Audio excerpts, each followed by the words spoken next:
A new trooper isn't at his post and he gets things on the Colossus moving along. How you get so big getting hold of this kind?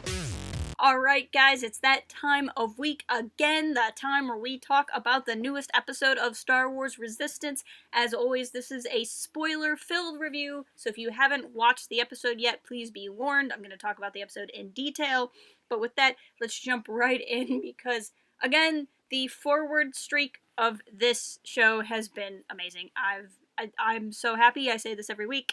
I'm sorry if I sound like a broken record. I really like this episode. I know last episode there were some concerns about how doofy and wacky Kaz was because we'd all been seeing a forward growth in his character arc. This week, however, Kaz seemed a little bit more chill. Yeah, he was still involved in some of the slapstick humor, which I personally like, but I understand why some people don't. I feel like he was kind of more the Kaz that we've been seeing in the last couple episodes. I had thought last week that the return of his doofishness was a result of his feelings for Sonara, and now that she is no longer there to distract him, I think that he's going to kind of be more the focused guy that we've gotten to know. I have to say, this episode is what a lot of people have been wanting out of the show. It's more information about the First Order. It's seeing more about what they're doing in the galaxy. It's Kaz doing spy things. This is the most spy thing he has done to date in the show, where he's impersonating a stormtrooper. It had the kids from Tahar, and they were back. And I've been really happy with them being involved in the show so much. As much as I love Clone Wars and as much as I love Rebels,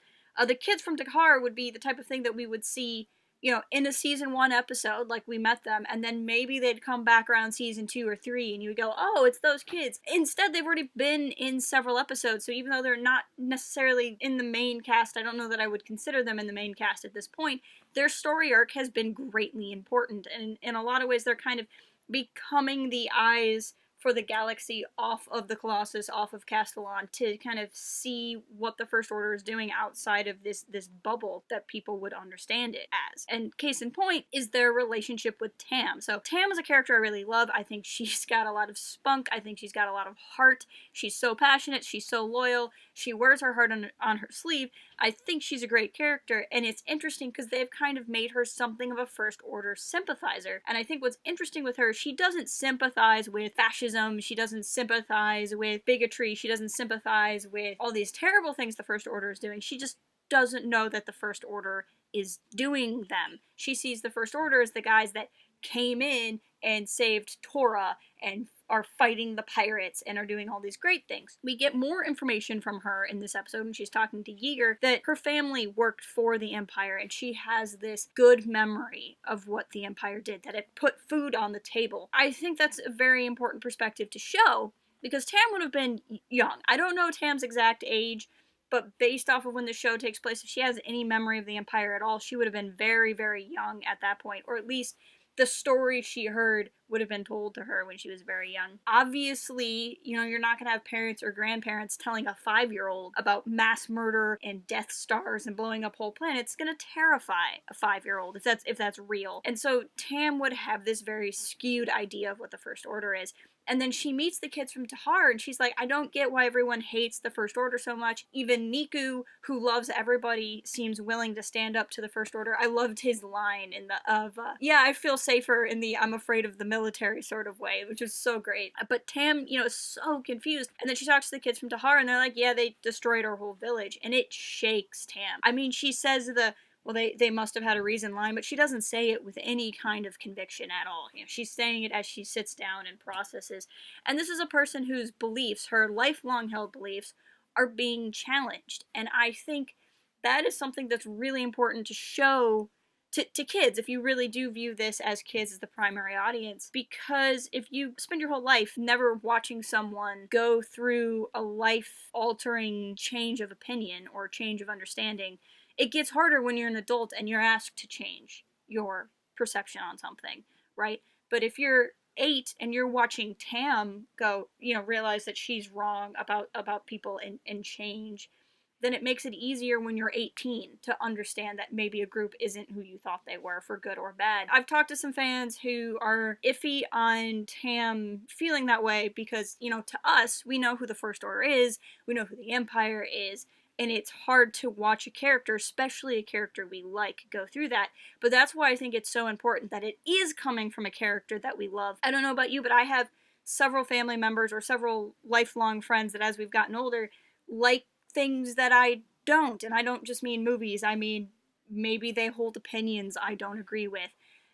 And watching Tam deal with that helps us think about, okay, what happens when the people who have different ideas about life are people we like instead of nameless faces, bots on the internet, and how do we deal with that, and how do we explain that? And that's something that Yeager is dealing with, and that's something that Kaz is dealing with, because they really want Tam to understand, and they don't want to be mad at her, and this is a journey that Tam is gonna have to go on. And of course it's complicated by the fact that Tam is jealous of Kaz, and some of this, you know, all individuals have their own responsibility for how they handle how they're feeling, but a lot of this I do think is on Yeager. I love Yeager. I think he's a great character. I think he's doing the best he can, but he's only human, like the rest of us, for lack of a better phrase. And he does show a lot of special attention to Kaz because he can talk to Kaz in a way that he can't talk to anybody else. Because even though Kaz is young, Kaz is in the military, does know what's really going on,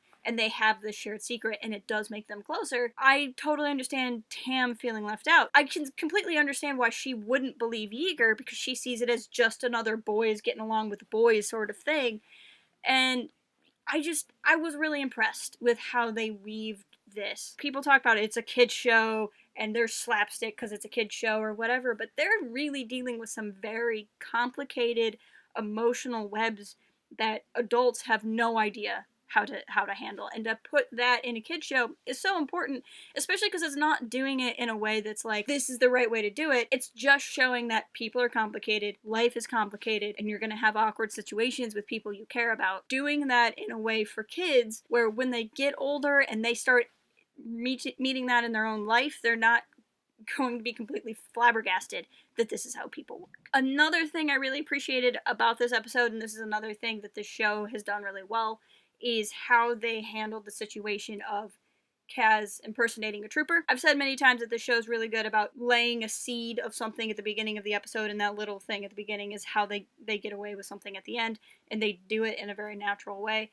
In this particular case, Kaz gets to spy by pretending he's a trooper in a situation that he didn't necessarily come up with, but he takes advantage of. And you're wondering, okay, Kaz is doing all this, how is he not going to get caught? How is the First Order not going to question him? What happens? And as it turns out, the First Order does catch him. They don't assume that, you know, he's a citizen impersonating a trooper, but they do think that his mind programming is all screwed up.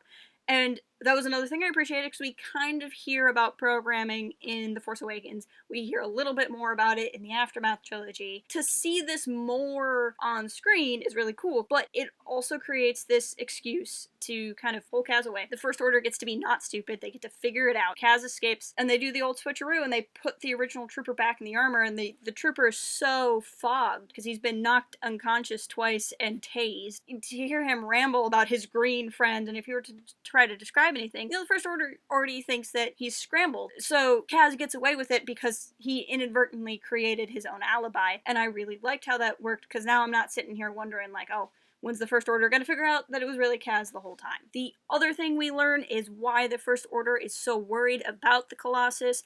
I had always figured it was going to be something involved space lanes or something. I know there were a lot of fans speculating that it could have been something else, but we find out that it's really about fuel. They need a refueling station. You know that the First Order has this fleet now that it didn't really have before, or at least no one knew about, and they're going to need to be able to supply and fuel these ships. This makes a lot of sense. I'm really happy with this explanation.